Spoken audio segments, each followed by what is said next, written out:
संगान् कृत्वैव तृप्तिं भजदः सदैव वन्दे गुरु श्री चरणारविन्दम् कृत्वैव तृप्तिं भजत सदैव वन्दे गुरु श्रीचरणारविन्दम्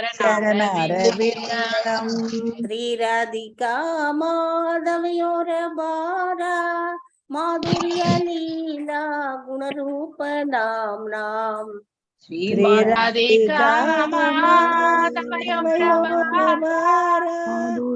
माधुर्यलीला गुणरूपनाम्ना प्रदीक्षणा स्वादनलोलुपस्य वन्दे गुरु श्रीचरणारविन्दम् प्रदीक्षणा स्वादनलोलुपस्य वन्दे गुरु श्रीचरणारविन्दम् निकुञ्चयूनो प्रतिकिल्लिसिद्ध्यै यायालिभिर्युक्तिरपेक्षणीया निकुञ्चयूनो रतिकेलिसिदै यायालिभिर्युक्तिरपेक्षणीया तत्रादिदाक्ष्यातदिवल्लभस्य वन्दे गुरु श्रीचरणारविन्दम्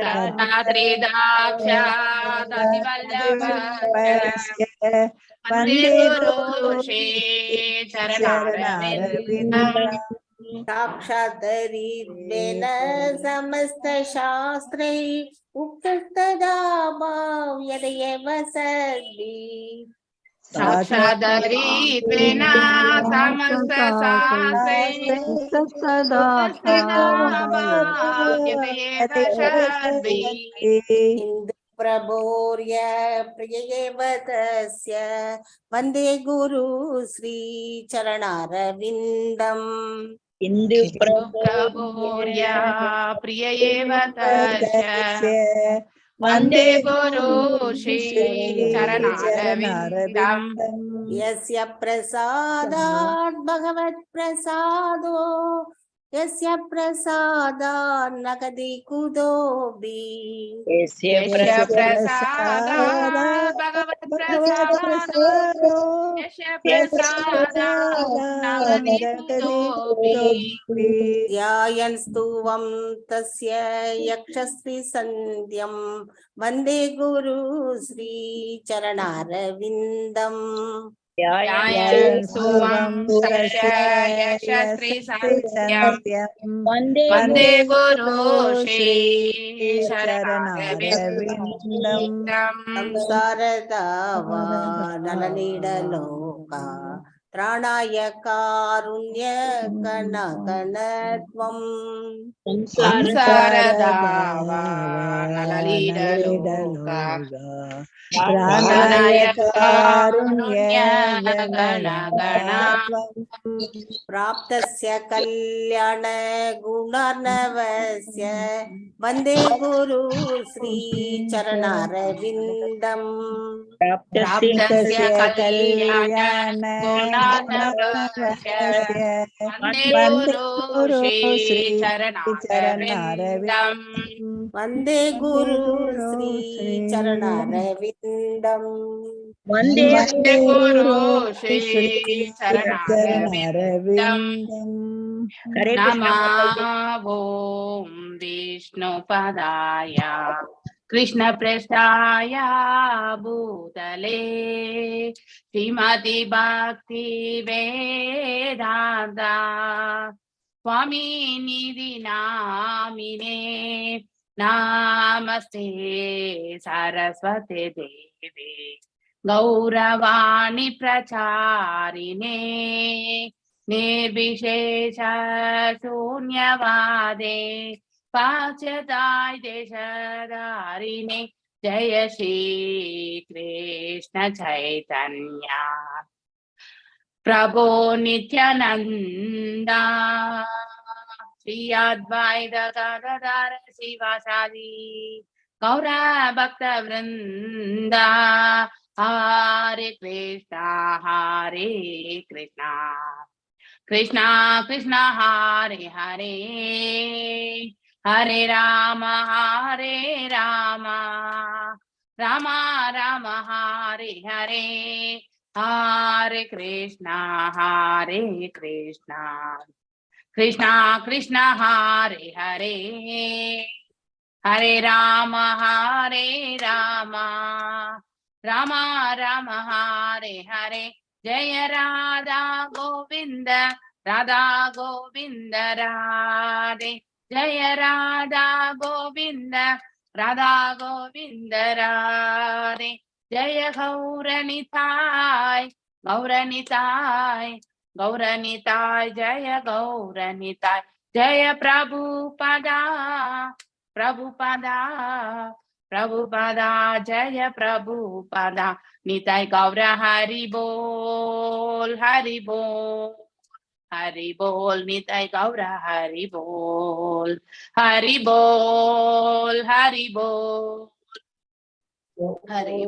Nitai Gaura Hari Bol எல்லாருக்கும் ஹரே கிருஷ்ணா. ஓம் நமோ பகவதே வாசுதேவாய ஓம் நமோ பகவதே வாசுதேவாய ஓம் நமோ பகவதே வாசுதேவாய நாராயணம் நமஸ்கிருத்யம் நரம் சைவ நரோத்தமம் தேவீம் சரஸ்வதிம் வியாசம் ததோ ஜயம் உதீரயேத் நஷ்டப்ராயேஷு பதரேஷு நித்யம் பாகவத சேவையாம் பகவத்ய உத்தம ஸ்லோகே பக்திர் பவதி நைஸ்திகி ஓம் அஜ்ஞானதிமிராந்தஸ்ய ஞானாஞ்சனய சலாக்கய சக்ஷுருன்மிலிதம் येन तस्मै श्री गुरवे नमः श्री चैतन्य मनोभीष्टं स्थापितं येन भूतले स्वयं रूपा गदामाह्यं तदा स्वापदान्तिकं हे कृष्णा करुणा सिन्धु दीनबन्धु जगत्पते गोपेशा गोपिका कान्त राधकान्त नमस्तुते सप्त काञ्चन गौरांगी राधे वृन्दावनेश्वरी ऋषभानुसुते देवी प्रणमामि हरिप्रिये वाञ्छकल्पदारुभ्यश्च कृपसिन्धुभ्य एव च पतितनां पावनेभ्यो वैष्णवेभ्यो नमो नमः जय श्री कृष्ण चैतन्य प्रभु नित्यानंद श्री अद्वैत गदाधर श्रीवासदि गौर भक्त वृंदा हरे कृष्णा कृष्ण कृष्ण हरे हरे हरे राम राम राम हरे हरे எல்லாருக்கும் வணக்கங்கள் வந்தனங்கள் நமஸ்காரம் மாதாஜி நமஸ்காரங்கள் எல்லாருக்கும் பிரணாம் நமஸ்காரங்கள் வந்தனங்கள் வாழ்க வளமுடன் thank you all and wish you the same. எல்லாம் வல்ல இறைவன் உங்க எல்லாருக்கும் நல்ல ஆசிகளும் நல்ல ஆரோக்கியத்தையும் வழங்க வேண்டும் என்ற பிரார்த்தனைகளோட இன்னைக்கான இந்த செஷனை வந்து தொடங்கலாம். சோ 42 ஹரே கிருஷ்ணா மாதாஜி ஹரே கிருஷ்ணா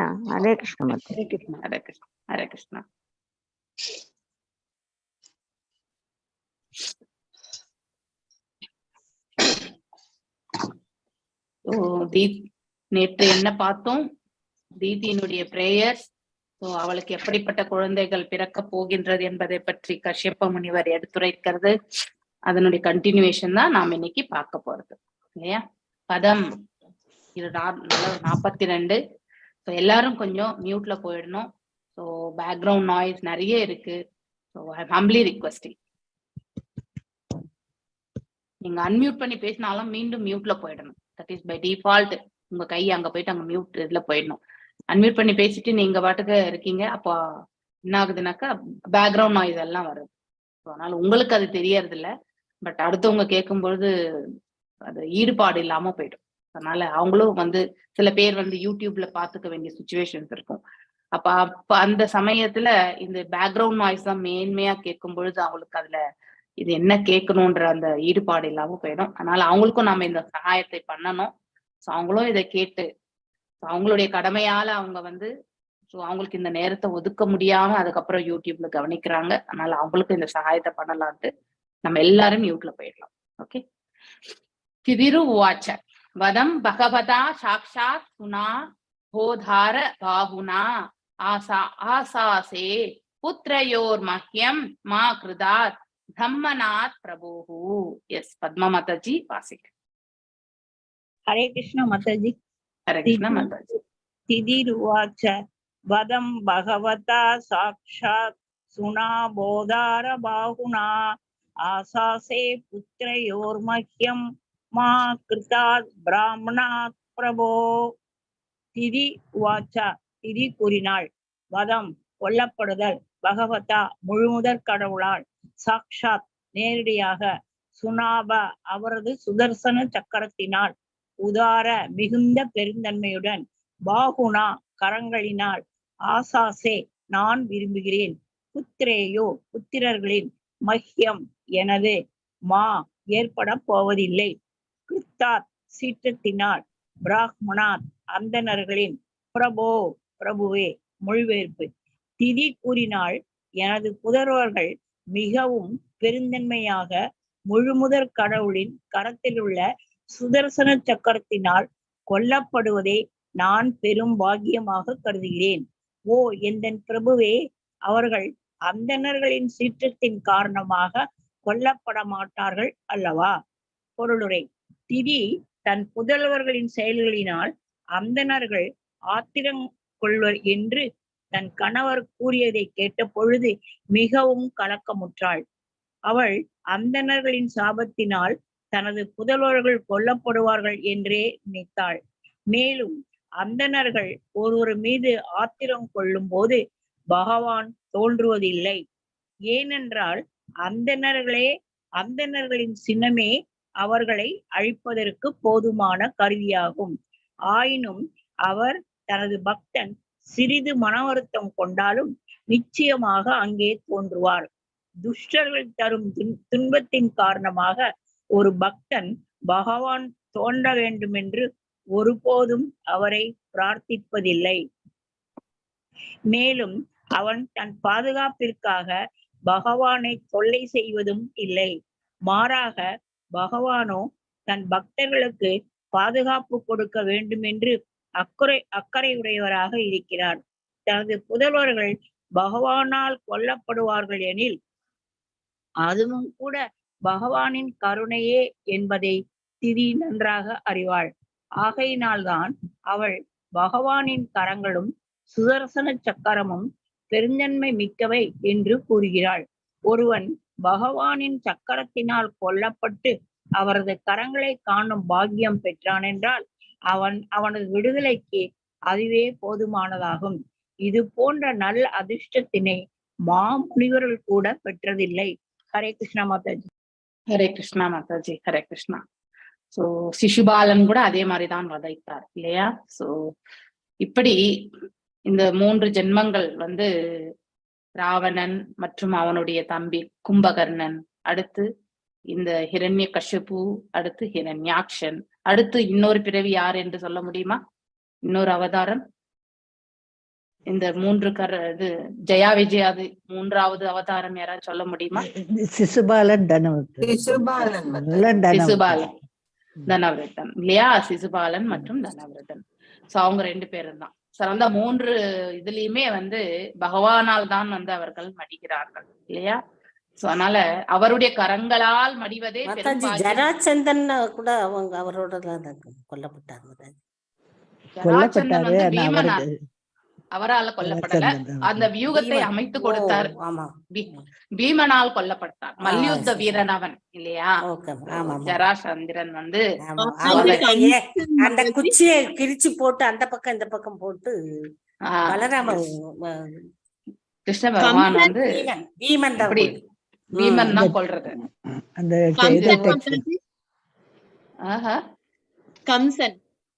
கம்சன் வந்து அந்த அவதாரம் கிடையாது. இவங்க சிசுபால் அவங்க பிரதர் தான் வந்து இந்த 3 இதுமே. ஹிரண்யாக்ஷன், ஹிரண்ய கஷ்யபு, அது அடுத்து ராவணன் வந்து ராமனால கொல்லப்பட்டார் இல்லையா? சோ ராவணன் மற்றும் கும்பகர்ணன். சோ இப்படி இவர்கள் வந்து 3 முறை வந்து அவதாரம் எடுக்கிறார்கள். 3 இதுல அவங்க 3 தடவையுமே பகவானால் தான் கொல்லப்படுகிறார்கள். சோ அதுவே அவங்களுக்கு மோட்சத்திற்கான வழி. அதாவது முனிவர்களுடைய சாபத்தினால் மடிவதை விட காட்டிலுமே பகவானுடைய திருக்கரத்தால் வந்து மடிந்தால் மோட்சமாவது கிட்டும் என்பது தாய், அதாவது தன்னுடைய பிள்ளைகளுக்கு அட்லீஸ்ட் அந்த மோட்சமாவது கிடைக்கும்ன்றது வந்து இந்த இடத்துல திதி வந்து நினைவு கூறுகிறாள். அவளுடைய உணர்தலை பற்றி இந்த இடத்துல பார்க்கணும். அதாவது அடையறதும் மேன்மையாக அடைய வேண்டும். எஸ், நடந்து விட்டது. இனி அசுரர்கள் தான் வந்து பிறக்க போகிறார்கள். அட்லீஸ்ட் அவங்க அசுரர்களாக இருந்தாலும் அவர்கள் தன்னுடைய பிள்ளைகள் இல்லையா? சோ அவர்களுக்கு வந்து நற்கதி கிடைத்தால் அதையே எண்ணி தாய் ஆனந்தம் கொள்வாள். அதேதான் இந்த இடத்துல திதியினுடைய மனநிலை கூட. திதிரு உவாச்ச வதம் பகவதா சாக்ஷாத் சுனாபோதார பாகுனாக ஆசாசே புத்திரையோர் மையம் மா கிருதாத் பிரம்மனாத் பிரபோ. அதாவது பிராமணர்களுக்கெல்லாம் இவங்க இம்சை கொடுக்கதான் போறாங்க இல்லையா? அவர்களுடைய சாபத்தினால இவங்க மடியாம பகவானுடைய சாபத்தினால் வந்து மடிகின்றார்கள் என்றால் அதுவே வந்து மேன்மையானது என்று இந்த இடத்துல இந்த பதத்திலிருந்து சொல்லப்படுகின்றது. திதி உவாச்ச திதி கூடினால் வதம் கொல்லப்படுதல் பகவதா இந்த பரம்பொருளால் சாக்ஷாத் நேரடியாக அப்படின்னா டைரக்டா சுனாபக அவரது சுதர்சன சக்கரம் அவர சுதர்சன சக்கரத்தை உதார மிகுந்த பெருந்தன்மையுடன் பாகுனா கரங்களினால் ஒருவர் பகவானுடைய கரங்களை கொண்டு அதை பார்த்தார் இல்லையா? அதை கொண்டு அவர் செயலாற்று அதனால் அவர்கள் தண்டிக்கப்பட்டு அவர்கள் மரணம் எய்தினால் அதுவே வந்து அவர்களுக்கு மோட்சத்திற்கான மார்க்கம் என்றும் சொல்லப்பட்டிருக்கின்றது. இந்த பொருளுடைய ஸ்ரீல பிரபுபாதர் அவர்கள் ரொம்ப அற்புதமாக விளக்கியிருக்கிறார். சோ பாகுனா கரங்களினால் ஆசாசே நான் விரும்புகின்றேன் புத்திரையோ புத்திரர்களின் மையம் எனது ஏற்பட போவதில்லை.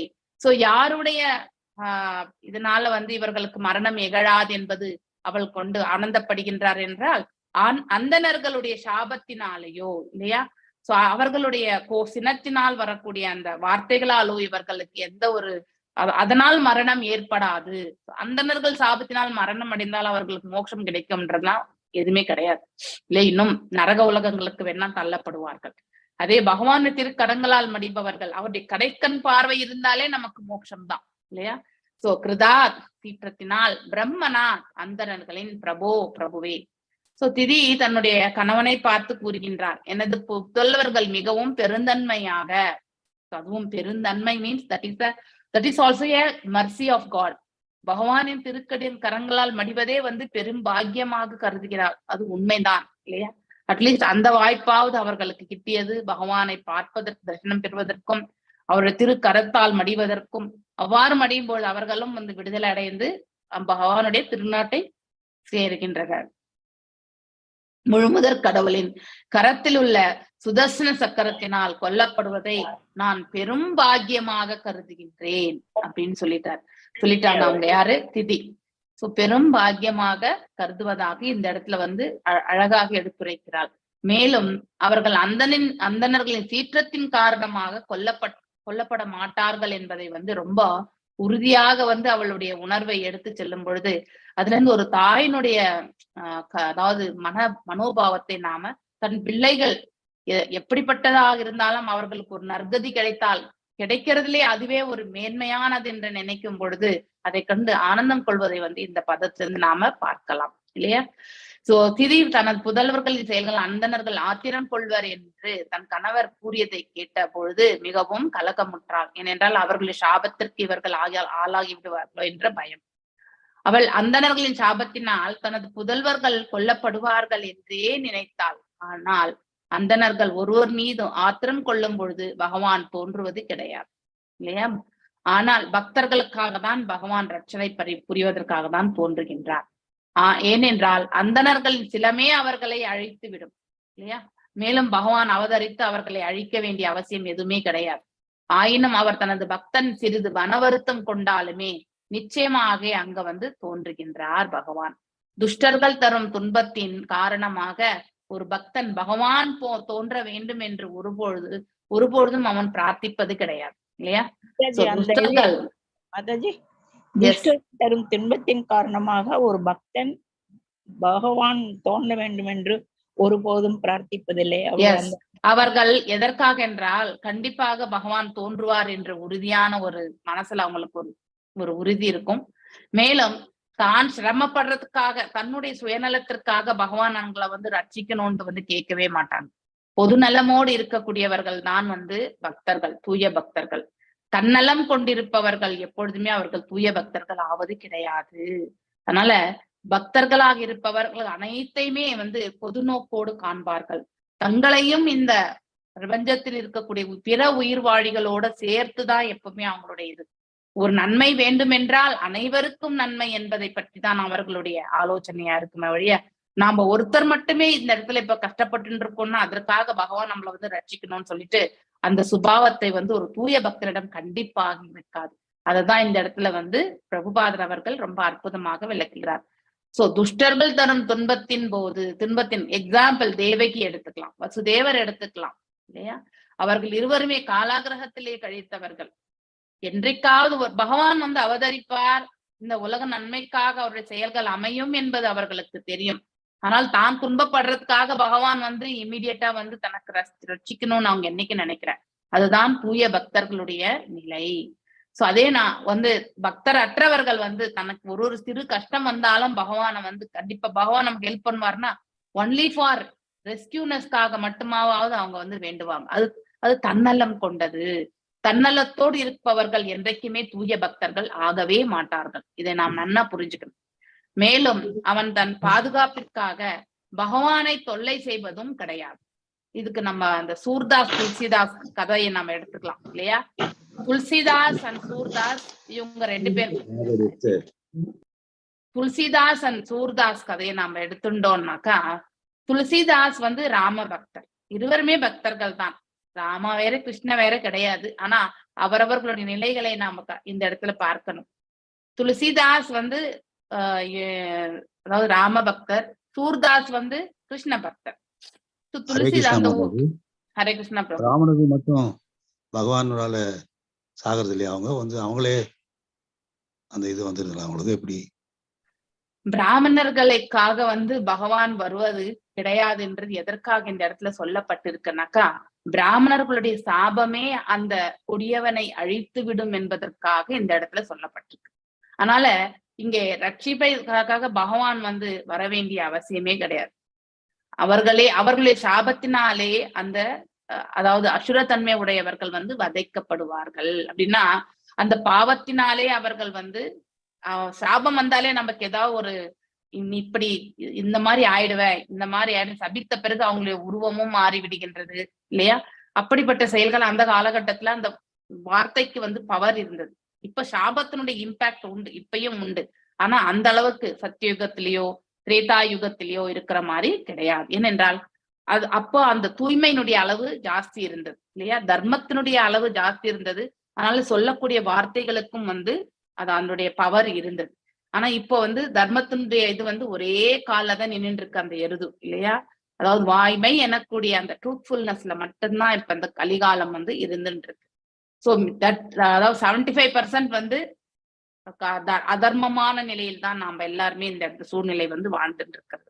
அதனால சொல்லக்கூடிய அந்த வார்த்தையில வந்து அதிகமான அந்த வாய்மையினுடைய இம்பாக்ட் வந்து கண்டிப்பாக இருக்காது. நம்மளை சுற்றி என்ன இருக்கோ அந்த வைப்ரேஷன் கண்டிப்பா நமக்கு இருக்கும் இல்லையா. அது போல அந்தணர்கள் அப்ப வந்து சொன்னக்கூடிய ஒவ்வொரு மந்திரமுமே இப்ப சத்தியுகத்துல எடுத்துட்டீங்கன்னாக்கா ஒரு யக்னம் வளர்க்கும் பொழுது பலி கொடுத்தாங்க. அந்த பலிக்கு வந்து உடனடியாக அந்த அனிமலா இருந்த அதாவது விலங்கா இருந்த அந்த ஜீவன் வந்து மனிதனாக பிறவி எடுக்கிறதுக்கான ஒரு பிராப்தத்தை பெற்றது. அதற்காக பலி கொடுத்தார்கள். சோ அவ்வளவு அந்த மந்திரங்களினுடைய அதாவது முழுமையாக அது வந்து அவங்களுடைய உச்சாடனம் மேலும் வந்து பவர்ஃபுல் இல்லையா. அவங்க வந்து அந்த மந்திர உச்சாடனத்தினுடைய மகிமையை வந்து புரிந்து கொள்ள முடியுது, பார்க்க முடிகிறது. ஆனால் இப்போ இட் இஸ் டவுன் கிரேடட் இல்லையா, அதாவது கீழான நிலைக்கு வந்து விட்டது. ஏனென்றால் கலியினுடைய இம்பாக்ட்னால. அதனால நாம சொல்லக்கூடிய அந்த மந்திரங்களுக்கு வந்து அவ்வளவு பவர்ஃபுல்லா அந்த சத்தியுகத்துல இருந்த அளவுக்கு அந்த வைப்ரேஷன் வந்து இப்ப கிடையவே கிடையாது. மேலும் அந்த அளவுக்கு வந்து ஞானமும் படைத்தவர்களும் வேத சாஸ்திரங்கள்ல இப்ப யாரும் கிடையவும் கிடையாது. ஓரளவுக்கு தான் அனைத்துமே. சோ அப்ராக்சிமேஷனா தான் நம்ம எதையுமே சொல்ல முடியும். அதனால பிராமணர்கள் அப்ப எதை சொன்னாலுமே அது இம்மீடியட்டாவே பழித்து விடும் இல்லையா. மன்னர் நிர்காவை நாம வந்து படிச்சிருக்கோம் இல்லையா. அவர் வந்து தானத்தை தான் வழங்கினார். அவர் எந்த தவறும் செய்யவில்லை. ஆனால் அவர் அந்த தானத்தை எவ்வாறு வழங்கினார், பலன் கருதும் நிலையிலிருந்து வழங்கினார்.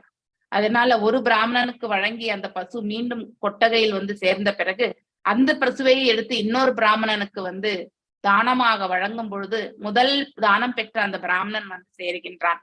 இது என்னுடைய பசு இல்லையா, நீ எவ்வாறு வந்து அப்படின்னா அவர் எதை தானம் கொடுத்தார் என்பதும் அவர் வந்து கணக்கில் இட்டுக் கொள்ளவில்லை. சோ அதை பார்க்கவே இல்லை. வெறுமனே பலன் கருதும் பொழுது நமக்கு யாருக்கு என்ன கொடுத்தோம் இது எல்லாமே கண்டிப்பா ஞாபகம் இருக்காது. எதையோ கொடுத்தோம், சோ இதனால நமக்கு புண்ணியம் வரட்டும் அப்படின்னு தான் நம்ம நினைக்காது. ஆனா ஒன்றை நாம ஒருத்தருக்கு வந்து உள்ள அன்போடு நம்ம வழங்கும் பொழுது அதனுடைய மகிமையெல்லாம் நம்ம கண்டிப்பா தெரிஞ்சுட்டு தான் பண்ணுவோம். யாருக்கு என்ன கொடுத்தோன்றது நமக்கு கண்டிப்பா ஞாபகம் இருக்கும். ஆனால் அந்த நிலையில் வரும் பொழுது எவ்வாறு இது செய்யலாம் அந்த மன்னர் நிர்காவை பார்த்து கேட்டபோது தான் இன்னொரு பசுவை வந்து வழங்குகின்றேன் என்று சொன்ன பொழுதும் அந்த முதல் பிராமணர் வந்து ஒத்துக்கொள்ளவே இல்லை இல்லையா.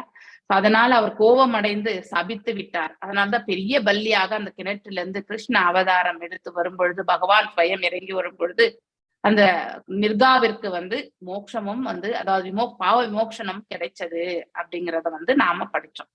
அந்த மாதிரி பிராமணர்களுடைய சப்தம் அவர்களுடைய சொல்லக்கூடிய அந்த வார்த்தைகளுடைய சப்தத்துல வந்து அதாவது எனர்ஜி லெவல்ஸ் இருந்தது. ஏன்னா அதனுடைய அங்கே வந்து தர்மத்தினுடைய நிலை வந்து நிலை இருந்ததால இப்போ 3/4 பாகம் சென்று விட்டது. அதனால அந்த 3/4 பாகத்திற்கு கூடிய தன்மை எல்லாமே வந்து இந்த இடத்துல கிடையாது. வெறுமனே ஒரு 1/4 பாகத்துக்கு தான் நம்மளால வந்து நாம செய்யக்கூடிய அந்த உச்சாடனத்துல எல்லாமே மகிமை என்பது ஏற்படும். சோ அதனால இங்க பிராமணர்கள் வந்து சாபம் வழங்குவதை பற்றி தான் சொல்லப்பட்டிருக்கு தவிர பிராமணர்களுடைய அவங்களுடைய நிலை வந்து அவர்கள் ஆற்றக்கூடிய கர்ம பலனை பொறுத்துதான். அவர்கள் செய்யக்கூடிய நித்திய கர்மங்கள் அனைத்துமே பகவானுக்கு வந்து நித்திய தொண்டு புரிந்தால் அவர்களும் வந்து பகவானுடைய திருப்பாதங்களை சேர்கிறார்கள். இந்த இடத்துல பிராமண சத்திரிய வைசிய சூத்ர என்று எந்த வேறுபாடுமே கிடையாது. எல்லோருக்குமே வந்து பகவானுக்கு திருத்தொண்டு புரியறதுக்கான அதிகாரம் உண்டு இல்லையா. It is a right, it has been given. ஆனா அதை நாம வந்து உபயோகப்படுத்துவது கிடையாது இல்லையா. இவங்கதான் செய்யணும் அவங்கதான் செய்யணும்லாம் கிடையாது. பக்தி யாரு வேண்டும் என்றாலும் செய்யலாம். ஆனால் அதுல ஸ்ரத்தை என்பது கண்டிப்பாக இருக்க வேண்டும் இல்லையா.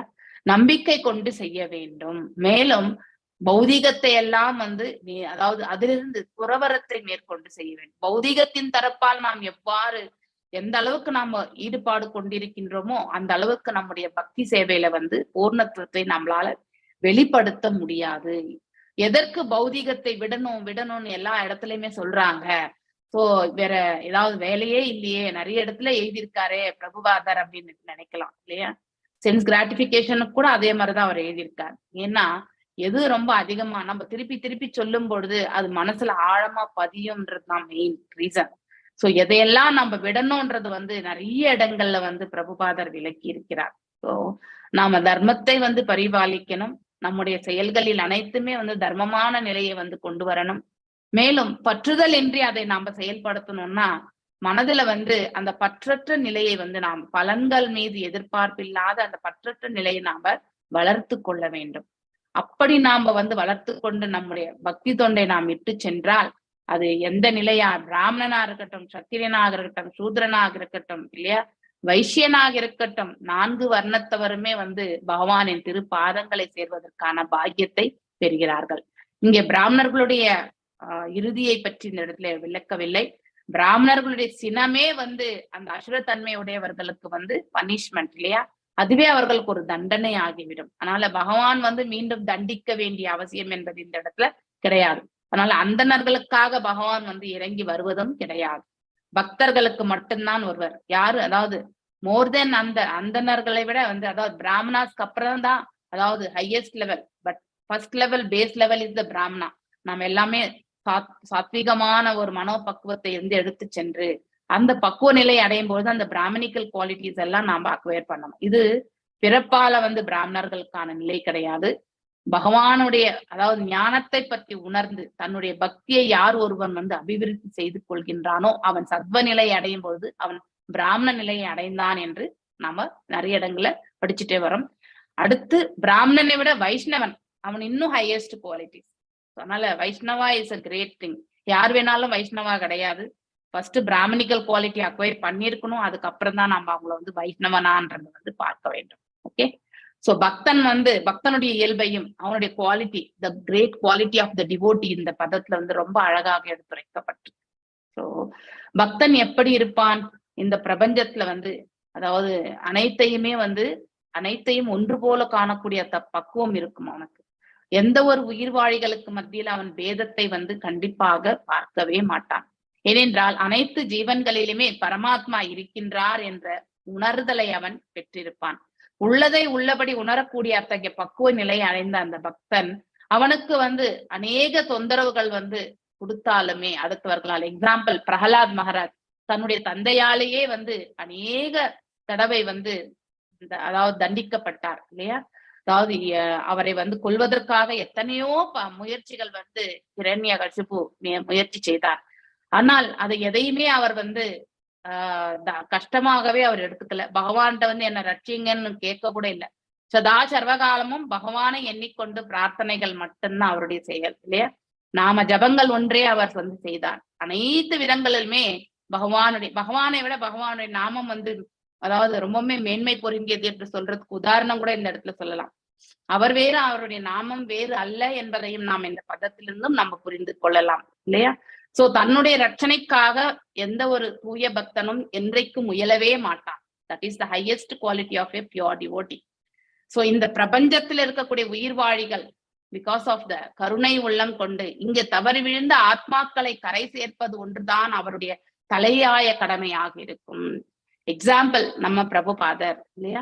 சோ அவர் இந்த இயக்கத்தை உலக அதாவது இந்த பிரபஞ்சத்துல நிறுவினார். 108 கோயில்கள், அநேக புஸ்தகங்கள் இல்லையா. சோ அதாவது கலாச்சாரம், இந்த கலாச்சாரத்தை பற்றி ஒன்றுமே இல்லாத ஒரு இடத்துல போய் இந்த கலாச்சாரத்தை நிறுவினார் இல்லையா.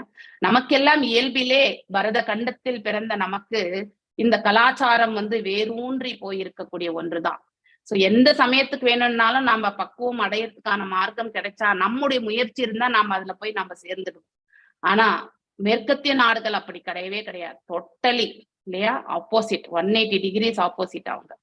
அவங்களுக்கு இந்த கலாச்சாரத்திற்கும் எதற்கும் சம்பந்தமே இல்லாத நிலை. அந்த இடத்துல பிரபுபாதர் போய் இந்த நிறுவனத்தை நிறுவி இல்லையா, உலக அளவுல எல்லா இடங்களிலுமே இஸ்கான் டெம்பிள் இல்லாத இடமே இல்லை என்ற அந்த ஒரு நிலையை ஏற்படுத்திட்டு சென்றார் என்றால் அது அவ்வளவு சுலபமான காரியமே கிடையாது. சோ அவர் அநேக துன்பங்களை அனுபவித்தார் இல்லையா. சந்நியாசத்தை பெற்று மேற்கத்திய நாடுக்கு கப்பல்ல பிரயாணம் செய்யும் பொழுது 2 முறை ஹிருதயம் அதாவது ஹார்ட் அட்டாக் அவர் அவஸ்தை ஆனா அதை அவர் வெளிப்படுத்தி கொள்ளவே இல்லை. சோ பகவான் பார்த்துப்பார். உத்தமமான பக்தன் தன்னுடைய சங்கடங்களை எப்பொழுதுமே அவன் வெளியில சொல்லவே மாட்டான். அனைத்திற்கும் பகவானே இருக்கின்றார் என்ற அந்த உறுதியான திண்ணமான அந்த நம்பிக்கை கொண்டு அவனுடைய பிரயாணத்தை அவர் தொடர்வார்கள். இதெல்லாமே எக்ஸாம்பிள் எவ்வாறு பிரகலாத் மகாராஜ், துருவ மகாராஜ் இல்லையா. சோ இவங்க எல்லாருமே ஒரு ரோல் மாடலா நமக்கு எல்லாமே எடுத்துரைத்து சென்று அவங்க வாழ்ந்து காட்டி சென்று இருக்கிறார்கள். நம்மளால அவங்கள அளவுக்கு செய்யக்கூடிய அந்த ஸ்ட்ராங் கன்விக்ஷன் இல்லைன்னாலும் ஓரளவுக்காவது நாம் அதை செய்வதற்கான முயற்சியாவது நாம செய்யணும். அதுதான் ரொம்ப ரொம்ப முக்கியம். காப்பி பண்ண முடியாது. ஒருத்தரை பார்த்து ஒரு ஹையஸ்ட் அத்தாரிட்டியா இருந்துட்டு போறவங்களை பார்த்து அப்படியே நம்ம காப்பி பண்ண முடியாது. சோ கிருஷ்ணர் கோவர்தனகிரியை சுண்டு விரல்ல தூக்குனாருன்றதுக்காக நாம சுண்டு விரல்ல எதையாவது தூக்க முடியும்னு நம்ம ட்ரை பண்றது மிக மிக தவறான செயல்.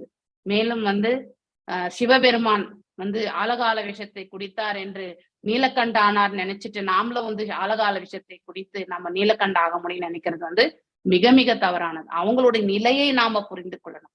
வாட் பிளாட்ஃபார்ம், எந்த பிளாட்ஃபார்ம்ல அவங்க இருக்காங்கன்றது நாம இன்னும் இந்த பௌதீகத்திலேயே உழண்டு கொண்டிருக்கக்கூடிய ஆத்மாக்கள் இல்லையா. நம்ம தூய்மை அடைந்தாதான் நம்ம எந்த ஒரு முயற்சியுமே நம்ம செய்ய முடியும்.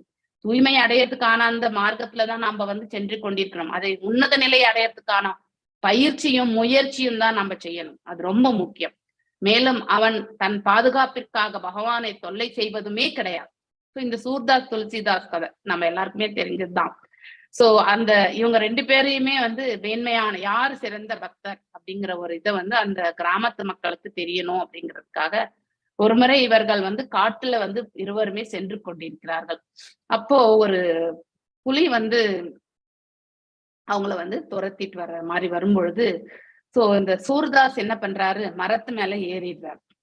துளசிதாஸ் என்ன பண்றாரு, கீழேயே உட்கார்ந்து ராமநாமத்தை சொல்ல ஆரம்பிக்கின்றார். ஆக்சுவலி சோ அதாவது அந்த அந்த சங்கடமான சூழ்நிலை கண்டிப்பாக அந்த இடத்துல துளசிதாஸ் முழுமையாக பகவான் மீது பக்தியை வைத்துட்டு உட்கார்ந்துறார். நம்ம இருக்கணுமோ போனோமோ அது பகவானுக்கு சேர்ந்தது, எனக்கு ரட்சணை பகவான் கொடுப்பார் அப்படிங்கிற ஒரு நிலையில அவர் உட்கார்ந்து விடுகிறார். மேலும் தூர்தாஸ் வந்து மேல மரத்து மேல போய் ஏறி உட்கார்ந்துடுறார். சோ அந்த இடத்துல வந்த புலி ராமநாமம் பக்தி அது துளசிதாசை ஒன்றும் செய்யவில்லை. அதே மாதிரி மேல சூர்தாஸ் வந்து மேல இருந்துட்டாருனால அதுவும் மரத்து மேல ஏற முடியாது. சோ அதுவும் வந்து அங்கே விட்டு அந்த இடத்தை விட்டு சென்று விட்டது. இதை கண்டு கொண்டிருந்த அந்த ஊர் மக்களும் தொலைவில் இருந்து பார்த்தவர்கள் சோ இவர்கள் இருவர் மத்தியில இருக்கக்கூடிய உரையாடலை வந்து கேட்பதற்கு ஒரு பிராப்தத்தை பெறுகிறார்கள் அவர்கள். சோ அவர் சொல்வாரு, நான் வந்து எனக்கு பிராம நாமத்தை சொன்ன பிறகு எவ்வளவு மகிமை அப்படின்றது, அந்த புலி வந்து என்னை எதையுமே செய்யாம போயிடுது அப்படின்னுட்டு சொல்றாரு. சோ ராமருடைய மகிமை பார் அப்படின்னு சொல்லிட்ட பிறகு, நீங்கள் ஏன் இந்த மரத்து மேல ஏறினீங்க, நீங்களும் வந்து கிருஷ்ண மந்திரத்தை சொல்லியிருக்கலாம் இல்ல அப்படிங்கிற போது, சோ நான் அன்னெசரியா பகவானை அழைக்கவே மாட்டேன். என்னால முடியாத பட்சத்துல மட்டும்தான் பகவானை அழைப்பேன். அதனால்தான் நானு என்னால முயன்ற அளவுக்கு நான் வந்து ட்ரை பண்ணி மேல போய் உட்கார்ந்துட்டேன். அதுக்கு மேல வந்து பகவான் காப்பாற்றட்டும், எனக்கு ஏதாவது இடப்பாடு. சோ அப்ப இவர் துளசிதாஸ் நினைக்கிறார், நம்ம பகவானை அழைச்சோம், பட் இவர் வந்து வேண்டும் போது அழைச்சாரே அப்படின்னா இன்னும் மேன்மையானவர் சொல்லிட்டு துளசிதாசே வந்து சூர்தாசை வந்து பாராட்டக்கூடிய ஒரு நிலை வருகின்றது. அதனால இருவருமே மேன்மையான நிலைதான். ஆனால் அவரவர்களுடைய உணர்தல், அவரவர்கள் செயல்பாடும் விதம் புரிந்து கொள்ள ஒருத்தர் வந்து கண்ணு தெரியாதல்ல மாதாஜி அவருக்கு. கண்ணு தெரியாதல்ல மாதாஜி. யாருக்கு மாதாஜி? சூர்தாசருக்கு. அதுதான் அந்த மரத்துக்கிட்ட கூட்டிட்டு போய் துளசிதாசு விட சொல்வார். அதுக்கப்புறம் மரத்தை பிடிச்சி மேல ஏறிடுவார் அவர் வந்து. ஓகே, சூர்தாஸுக்கு எப்பவுமே சூர்தாஸ் கண் தெரியாது. ஆனா துளசிதாசை வந்து என்னை இப்ப நம்ம ரட்சிக்கணும்னா என்ன ஒரு மரத்துக்கிட்ட கூட்டு போய் விடுன்னு சொல்வார். சோ அந்த மரத்துக்கிட்ட போய் கூட்டு போய் விடும்போது அவர் ஏறிடுவார். இவர் வந்து நம்ம அங்கேயே உட்கார்ந்து ராமன் மீது வந்து அவர் வந்து நாம ஜபங்கள் செய்வார். சோ அப்படின்னா இருவருக்குமே பக்தி உண்டு. இதுல வந்து எந்த பக்தனுடைய பக்தி மேன்மை என்று நாம நினைக்க கூடாது. ஆனால் பக்தியினுடைய அந்த மகிமையை பற்றி நாம தெரிஞ்சுக்கணும். சோ அதனால இது ஒரு எக்ஸாம்பிள். எதுக்கு சூர்தாசை நான் இந்த இடத்துல சொன்னேன்னாக்கா, தன்னுடைய பாதுகாப்பிற்காக பகவானை வந்து தொல்லையே செய்யாமல் இருக்கிறது வந்து that is even highest quality அப்படிங்கிறத வந்து உணர்த்துக்காக தான் அந்த கதையை நான் சொன்னேன். மாறாக பகவானோ அப்படி கிடையாது. தன் பக்தர்களுக்கு பாதுகாப்பு கொடுக்க வேண்டும் என்ற அக்கறையுடைய எப்பவுமே அவருடைய பார்வையிலே இருப்பாங்க. Under his radar. நம்ம பக்தர்கள் ஆகிவிட்டாலே பகவான் அவருடைய ரட்சணை இதுல வந்து நம்ம எப்பவுமே இருப்போம். தனது புதல்வர்கள் பகவானால் கொல்லப்படுவார்கள் என்று, அதுவும் கூட பகவானுடைய சுதர்சன சக்கரம் இல்லையா, கருணையே என்பது பகவானுடைய கருணை இருந்தால் மட்டும்தான் அத்தகைய நிலையை அடைய முடியும் என்றது திதியினுடைய அதாவது வாதம். அது கரெக்டானதுதான். சோ டைரக்டா வேற எங்கெங்கயோ போய் இவர்கள் அவஸ்தப்படுறதை விட எப்படி இவங்க அர்ஜுன மரங்களாக குபேரனுடைய பிள்ளைகள் சாபம் இல்லையா, சோ அது எப்பயோ பகவான் வந்துதான் அவர்களுக்கு அந்த பாவ விமோசனம் கிடைக்கணும். இது டைரக்டாவே பகவானால கொல்லப்படுறது அதை விட சால சிறந்தது இல்லையா. சோ திதி என்பதை நன்றாக அறிவாள். ஆகையினால் தான் அவள் பகவானின் கரங்களுக்கும் சுதர்சன சக்கரமும் ஒரு பெருந்தன்மை மிக்கவை என்று கூறினாள். That is the hands of, அதாவது பகவானுடைய கைகளும் மற்றும் அந்த சுதர்சன சக்கரம் மேன்மையானதை உணர்றது வந்து இந்த பதத்துல வந்து திதி வந்து எக்ஸ்பிரஸ் பண்றா. சோ மிக்கவை, ஒருவன் பகவானின் சக்கரத்தினால் கொல்லப்பட்டு அவரது கரங்களை காணும் பாக்கியம் இல்லையா, அந்த திருக்கரங்களை வந்து காணக்கூடிய பாக்கியத்தை ஒருவன் வந்து பிராப்தம் பெற்றான் என்றால் அதுவே அவனுக்கு விடுதலைக்கான மார்க்கம் என்று, அவன் மோட்சத்திற்கான மார்க்கம் என்பது போதுமாகும் என்று இந்த பொருளுரையில வந்து ஸ்ரீல பிரபுபாதர் அவர்கள் ரொம்ப அழகாக விளக்கியிருக்கிறார். இது போன்ற நல்ல அதிர்ஷ்டத்தினை மாமுனிவர்கள் கூட பெற்றது கிடையாது. சோ மாமுனிவர்கள் வந்து தவறு இழைக்க மாட்டார்கள், ஆனால் தண்டனை என்பது கிடையாது. பகவான் கருணை மட்டும்தான் கிடைக்கும். ஆனால் அசுரர்கள்ல கூட சில பேருக்கு வந்து இந்த மோட்சம் என்பது கிடைக்க பெறுகிறது. ஏனென்றால் அவர்களுடைய அதாவது அட்லீஸ்ட் அந்த பிராப்தத்தை பெறக்கூடிய பாக்கியத்தையாவது அவர்கள் வந்து பெற்றிருக்கிறார்கள். ஏன்னா இது வந்து முன்னாடியே இதனுடைய கதை வந்து நமக்கு தெரியும் இல்லையா. 3 பிறவிகள் என்பது அவர்களுக்கு பகவானுடைய இது கரங்களால தான் வந்து என்பது நமக்கு முன்னரே தெரிந்த ஒன்றுதான். So next 43. ஜானகிராமன் பிரபு வாசிங்க.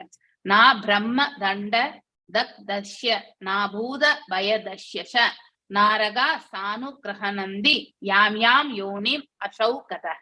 எஸ், ஹரே கிருஷ்ணா மாதாஜி. ஹரே கிருஷ்ணா பிரபு. நா பிரம்ம தண்ட தத்யஸ்ய நா பூத பயதஸ்ய நாரகாஸ் சானுக் ருக்னந்தி யாம் யாம் யோனிம் அசௌ கதஹ. ஹரே கிருஷ்ணா. நான் இல்லை பிரம்மா தண்டனரின் தண்டனை தத்தஸ்ய இவ்வாறு தண்டிக்கப்படும் ஒருவன் நான் இல்லை. பூத பய தஸ்ய உயிர்வாழிகள் அனைவருக்கும் எப்பொழுதும் அச்சமூட்டுபவன் சா மேலும். நாரகா நரகத்தில் உள்ளவர்கள் சா மேலும். அனுக்கிரணந்தி ஏதேனும் கருணை செய்வது. யாம் யாம் எதுவாயினும். யோனிம் உயிரினங்கள். அசௌ குற்றவாளி. கத செல்வது. மொழிபெயர்ப்பு. அந்தனரால் நிந்திக்கப்பட்டவன் அல்லது உயிர்களுக்கு எப்பொழுதும் அச்சம் தருபவன் நரகத்தில் உள்ளவர்களினால் அல்லது அவன் பிறந்த இனத்தினால் கூட கருணை செய்யப்படுவதில்லை. பொருளுரை. பழிக்கப்பட்ட உயிரினங்களில் சிறந்த உதாரணம் நாய். நாய்கள் தமது இனத்தில் பிறந்த பிற நாய்களிடம் கூட இரக்கம் காட்டுவதில்லை. ஹரே கிருஷ்ணா மாதம். ஹரே கிருஷ்ணா பிரபு. இந்த பொருளுரையில ரொம்ப அழகா சொல்லியிருக்காரு இல்லையா? நீங்க நம்ம தெருவுல இருக்கக்கூடிய நாய்களே பார்க்கலாம். ஒரு நாய்க்கு நம்ம உணவு கொடுத்தால் இன்னொரு நாய் வந்து பக்கத்துல நின்றுதான் பார்த்துட்டு இருக்கும். இன்னொரு நாய்க்கு அது கண்டிப்பா விட்டு கொடுக்கவே கொடுக்காது இல்லையா? அப்படின்னு இரக்கம் என்பதே அற்ற நிலையில் இருக்கக்கூடிய அந்த சுபாவம் நாய்க்கு உண்டு இல்லையா? நாய் நன்றி உள்ள பிராணி என்பது சொல்லுவாங்க. ஆனா அது எந்த விதத்துல அந்த நன்றி உள்ளது என்பது அவனுடைய எஜமானனுக்கு வேண்டுமென்றால் நன்றி இருக்குமே ஒழிய அதனுடைய சுபாவம் பகிர்ந்து கொள்வது இதெல்லாம் வரவே வராது. பேராசை என்பதும் வந்து நாயினுடைய சுபாவம். நீங்க எவ்வளவு கொடுத்தாலுமே அடுத்தவங்களுக்கு அது கொடுக்கவே கொடுக்காது. ஸோ நீங்க ஒரு பிஸ்கட் பேக்கெட் வாங்கி ஒரு நாய்க்கு மட்டும் ஃபுல்லாவே ஒரு பிஸ்கட் பேக்கெட் போட்டு இன்னொரு அந்த நாய் வந்து பக்கத்துல நின்று கண்டிப்பா பார்த்துட்டே இருக்கும். நீங்க இதை வந்து ட்ரை பண்ணி கூட பாருங்க. It will never. நாய்க்கு பேராசையா இருக்கு. நான் பிரம்ம தண்ட தத்ய நா பூதக பயதஷ்ய ச நாரகா ஷானு கிரகநந்தி யாம் யாம் யோனிம் அசௌ கதக. நான் இல்லை பிரம்ம தண்ட அந்தனரின் தண்டனை. ஒருவர் அந்தனருடைய தண்டனை பெற்றால் தத்கஷ்ய அதாவது இவ்வாறு தண்டிக்கப்படும் ஒருவன் நான் இல்லை பூதபய தஷ்ய உயிர்வாழ்கள் அனைவருக்கும் எப்பொழுதும் அச்சம் மூட்டுபவன்.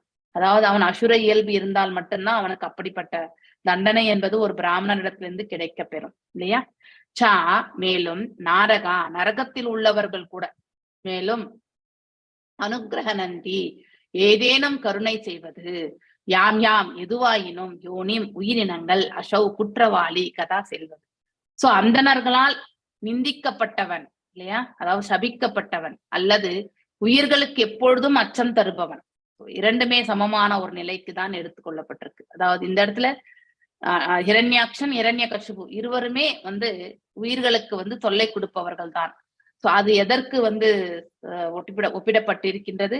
அந்தணர்களால் வந்து அவர்களுக்கு சினம் வரும் இல்லையா? அந்தணர்கள் வந்து இந்த பிரபஞ்ச நன்மைக்காக தன்னுடைய காரியங்களை ஏற்றுப்பவர்கள் இல்லையா? யஜ்ஞங்கள் செய்வது, பகவானை வந்து திருப்தி கொள்ளக்கூடிய அத்தகைய செயல்களில் ஈடுபடுபவர்கள், வேத சாத்திரங்களை வந்து பாடுபவர்கள், வேதங்களை ஓதுபவர்கள். அவர்கள் வந்து அவர்களுக்கு தொல்லை வந்து கண்டிப்பாக அசுரர்களால் தான் வரும். அவ்வாறு தொல்லை உருவர்களை கண்டிப்பாக அவர்கள் நிந்திக்கவும் செய்வார்கள். நிந்தனை என்பது சாபம் மூலியமா கூட வெளிப்படும். இரண்டுமே ஒன்று அந்த நிலைதான் என்று இந்த இடத்துல மொழிபெயர்ப்புல நம்ம பார்க்கின்றோம்.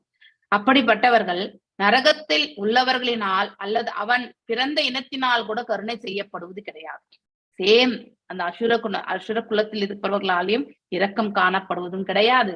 மேலும் நரகத்தில் இருப்பவர்களே ரொம்பவுமே பாவங்கள் செய்துதான் உழண்டு கொண்டிருப்பார்கள். அப்படிப்பட்டவர்களால கூட இவங்களுக்கு வந்து அதாவது கருணை என்பது இருக்காது இவங்களை பார்த்து. அப்படின்னா அவ்வளவு மோசமான அதாவது தன்மை கொண்டவர்கள் என்பதை இந்த பதத்திலிருந்து நாம் தெரிந்து கொள்ள வேண்டும். நாயை விட வேறு மோசமான நிலை இவங்களது. பழிக்கப்பட்ட உயிரினங்களில் சிறந்த உதாரணம் வந்து நாய். நாய்கள் தமது இனத்தில் பிறந்த பிற நாய்கள் கூட இரக்கம் காட்டுவது கிடையாது. இரக்கமற்ற தன்மை கொண்டவர்கள் என்று இந்த விதத்துல இந்த பதத்துல விளக்கப்பட்டிருக்கு. 45வது பதம் பிரியா பாலாஜி மாதாஜி வாசிங்க. கிருத சோகானு தாபேன தாபேன கஷ்யப்ப உவாச்ச கிருத சோகானு தாபேன சத்யஹ பாத்திய மரஷ்நாத் பகவதி ஹூருமானாச் சபேவ மை அபி சாதராத் புத்ரைஷ்வ ஷா புத்ரானாம் பவிதைக சதாமதஹ காஷ்யந்தி யத் சா சுக்தம் பகவத் யசாச சமம். எஸ் வாசிங்க மாதாஜி. हरे कृष्णा माताजी। ஹரே கிருஷ்ணா. कश्यप उवाच कृत शोकानुतापेन शत्यः प्रत्यवमर्सनात् भगवती उरु मानाच्छवे भवे मयि अभिसादरात् पुत्रस्य च पुत्राणां भविदैकः सदां मदः काश्यन्ति यत् यशः सूतं भगवत् यशसा समम्. கஷ்யப உவாச்ச கற்றறிந்த கஷ்யபர் கூறினார், கிருத சோகங்கொண்டு அனுதாபேன அனுதாபத்தினால் சத்திய உடனே பிரத்யவமர்ஷ நாத் முதிர்ந்த சிந்தனையினால் பகவதி முழுமுதற் கடவுளுக்கு உரு சிறந்த மானாத் வழிபடுதல் ச மேலும் பவே சிவபெருமானுக்கு மயி அபி எனக்கும் கூட ச மேலும் ஆதராத் மரியாதையினால் புத்திரஷ்ய மைந்தனின் ஏவ உறுதியாக ச மேலும் புத்திரானாம் புத்திரர்களின் பவிதா பிறப்பான் ஏக ஒருவன் சதாம் பக்தர்களில் மத அங்கீகரிக்கப்படுவான் கஷ்யந்தி பரவும் யத் அவனை யசக அங்கீகாரம் சூத்தம் உன்னதமான பகவத் முழுமுதற் கடவுளின் யசசா அங்கீகரிப்பர் சமமாக. மொழிபெயர்வு. கற்றறிந்த கஷ்யபர் கூறினார், உனது சோகம் அனுதாபம் முதிர் சிந்தனை போன்றவற்றினாலும் முழுமுதற் கடவுளிடத்து நீ வைத்திருக்கும் மாறாத நம்பிக்கையினாலும் சிவபெருமானிடத்தும் என்னிடத்தும் நீ வைத்திருக்கின்ற பக்தியினாலும் உனது புத்திரனின் இரண்ய கசிபு புத்திரர்களுள் ஒருவன் பிரகலாதன் பகவானின் பக்தனாக அங்கீகரிக்கப்படுவான். அவனது புகழும் முழுமுதற் கடவுளின் புகழை போலவே விரிந்து பரவும்.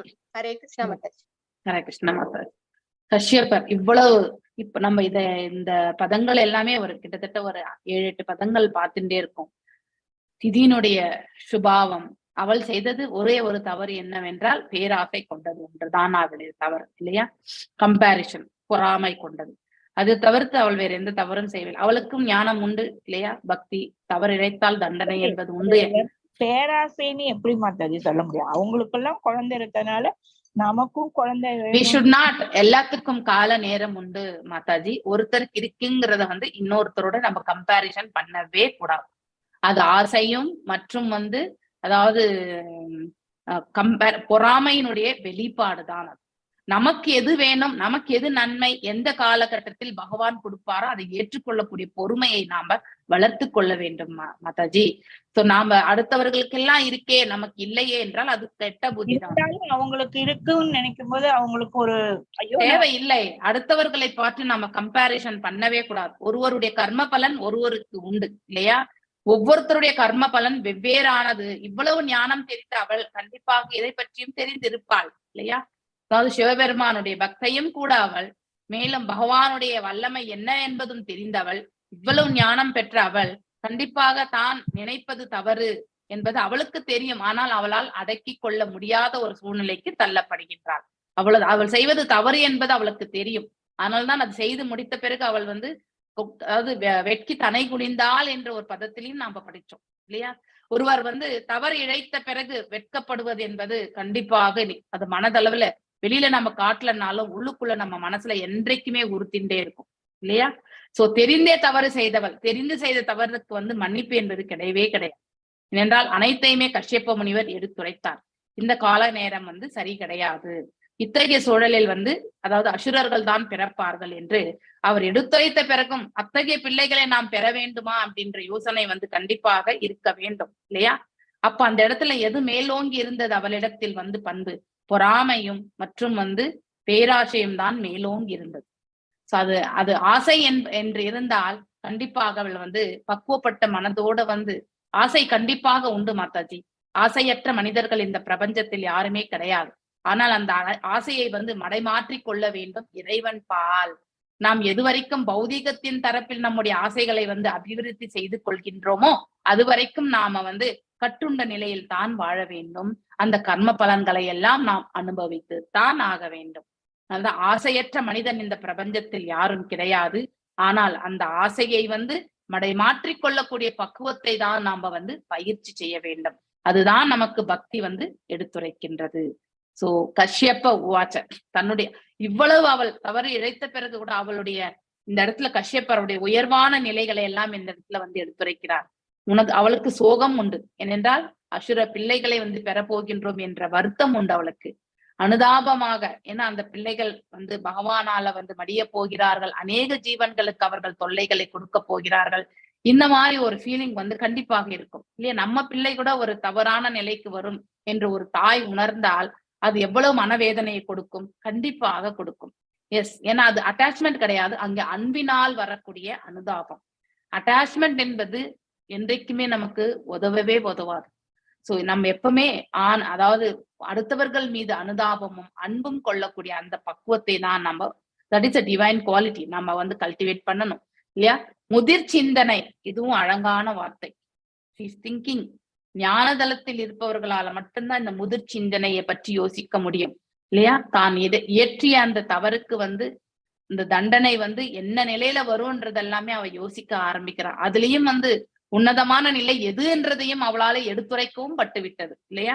பகவானுடைய திருக்கரங்கரால் தன்னுடைய பிள்ளைகள் மடிய போகிறார்கள் என்பதே பெரிய பிராப்தமாக கொள்கின்றாள். ஏனென்றால் அதைவிட மோசமானது எது? பிராமணர்களுடைய சாபத்தினால் வந்து அடையக்கூடிய பாவம் இல்லையா?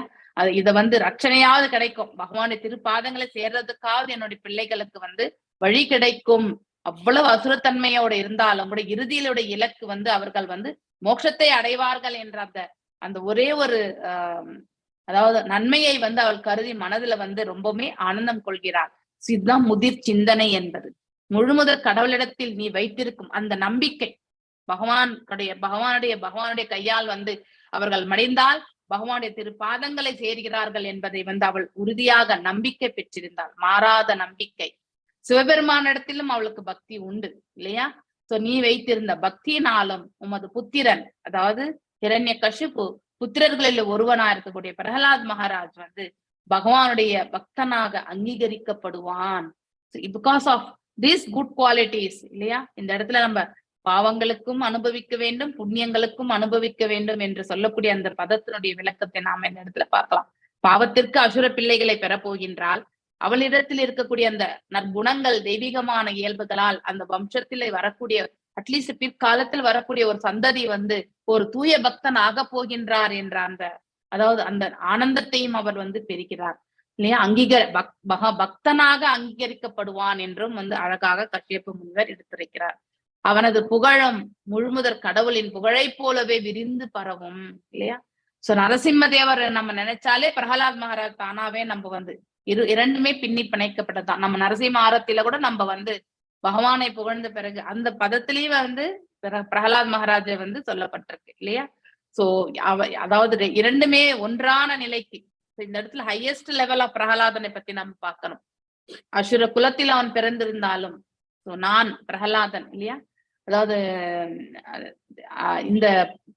இந்த சாப்டர்ல 10வது விபூதி யோகத்துல வந்து சொல்லப்படும் இல்லையா? தைத்திய அசுரர்களில் நான் பிரகலாதன் என்று பகவான் எடுத்துரைப்பார் விபூதி யோகத்துல. சோ தைத்தியன்றது திதியினுடைய வம்சம், அந்த வம்சத்தில் தைத்திய அசுரர்களின் இல்லையா? சோ அவளுடைய இதுல வந்தவங்கதான் அசுரர்கள். அதுலயே வந்து நான் பிரகலாதன் என்று பகவான் அந்த இடத்துல சொல்கின்றார். சோ அப்படின்னா he is also equally mapped here. அப்படின்னா இயல்பினால் இந்த தெய்வீகமான நிலையில் வந்து பகவானுக்கு ஒத்ததாக மாறினார் வந்து பிரகலாதன் என்று அந்த பதத்துல இருந்து நாம தெரிந்து கொள்ள வேண்டும். சோ முழுமுதற் கடவுளின் புகழை போலவே பிரகலாதனுக்கும் வந்து அந்த புகழ் வந்து சேரும் இல்லையா? அவ்வளவு நம்பிக்கை. தூண்லயும் இருப்பார், துரும்பிலையும் இருப்பார் அப்படின்னும் பொழுது அதாவது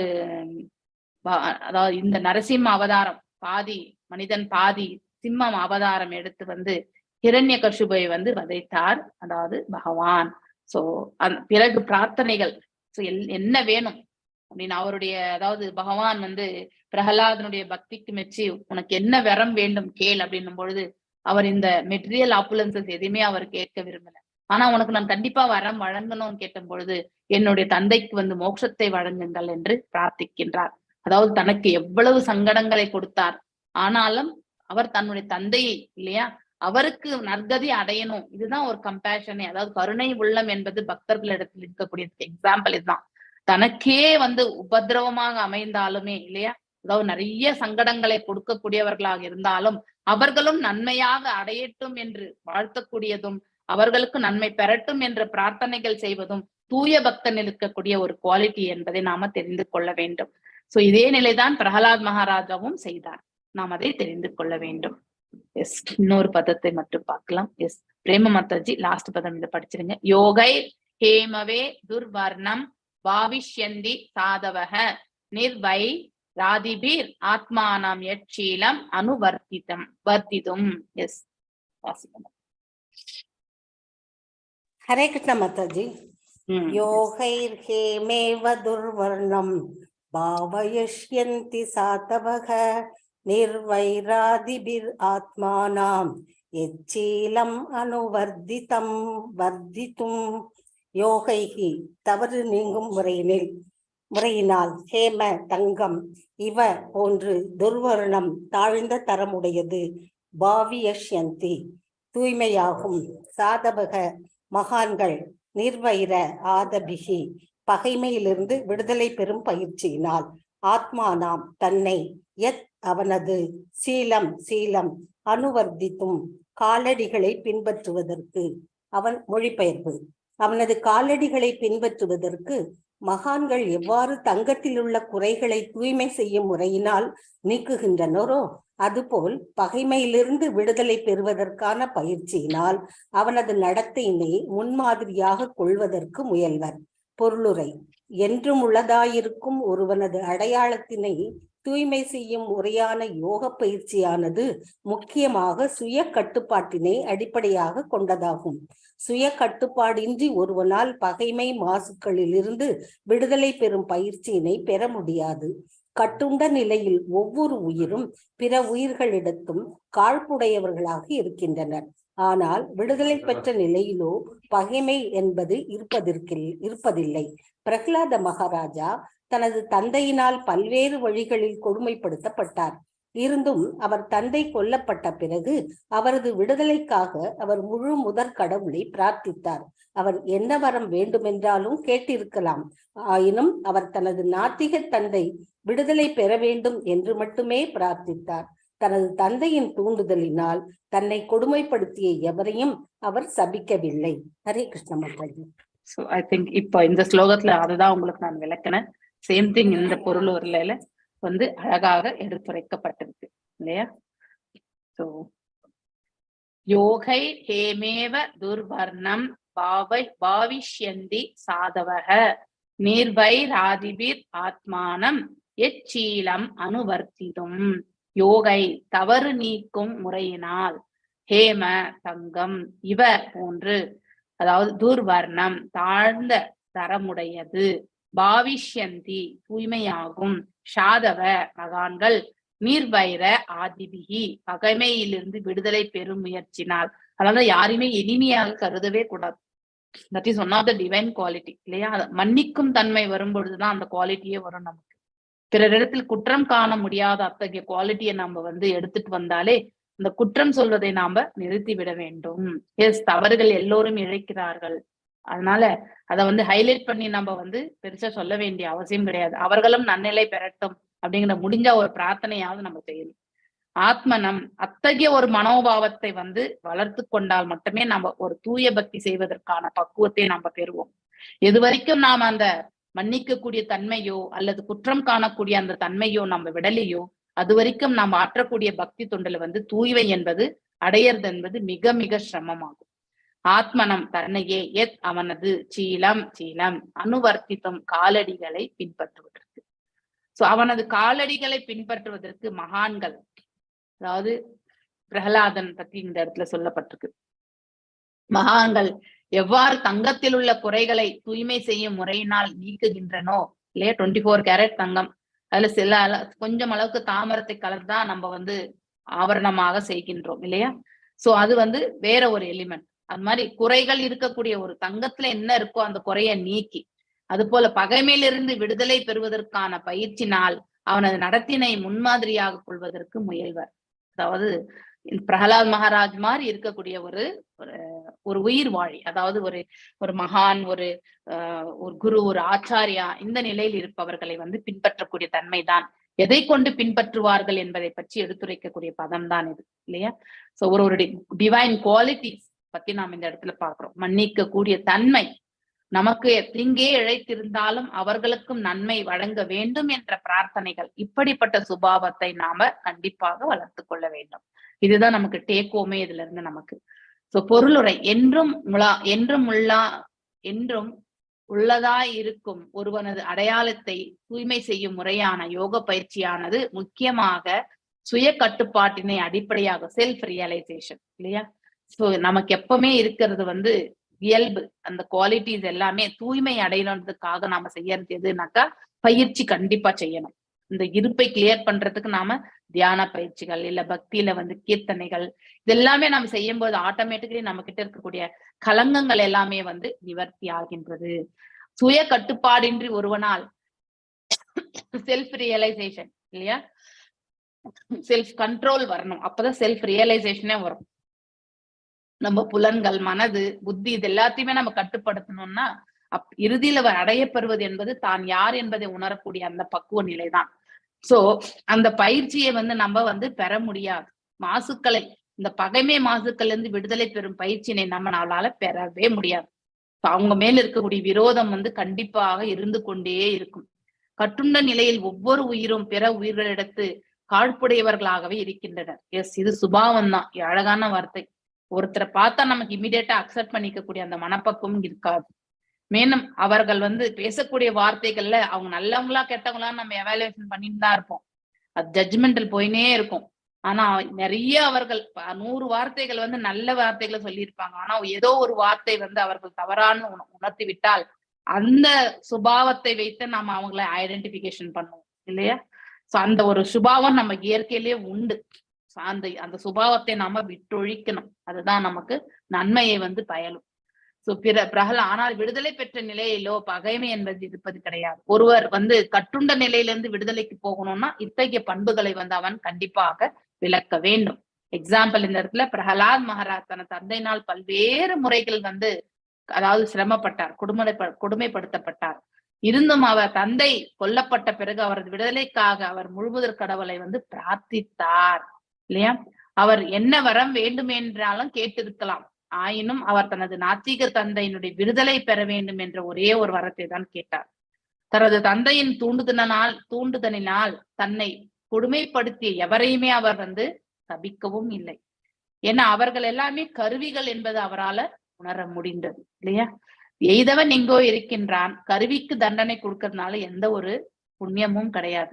தண்டனை என்பது இந்த அம்பு எய்தியவனிடத்துக்கு தான் கொடுக்க வேண்டும் இல்லையா?